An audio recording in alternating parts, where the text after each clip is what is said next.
জামিনে মুক্তি পাওয়ার পর থেকে দিল্লি, উত্তরপ্রদেশ, পাঞ্জাব, হরিয়ানার দিনভর প্রচারণা চালাচ্ছেন। কংগ্রেস প্রার্থীদের সঙ্গে নিয়ে দিল্লিতে তিনি রোড শো করছেন। কেজরিওয়াল যখন আবগারি মামলায় কারাগারে গেছেন কংগ্রেসের নেতৃত্বে ইন্ডিয়া জোটের নেতারা, তখন দিল্লিতে বিশাল প্রতিবাদ সভা করেছেন। এবার জামিনে বেরিয়ে কংগ্রেসের প্রার্থীদের জন্য প্রচার শুরু করেছেন তিনি।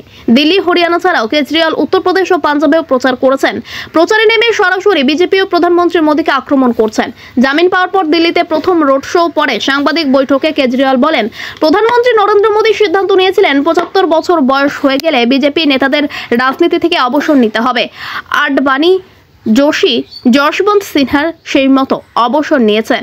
আগামী বছর সেপ্টেম্বরে প্রধানমন্ত্রী মোদীর ৭৫ বছর পূর্ণ হবে। তিনি যদি এখন আবার প্রধানমন্ত্রী হন, তাহলে তো তখন তাকে অবসর নিতে হবে।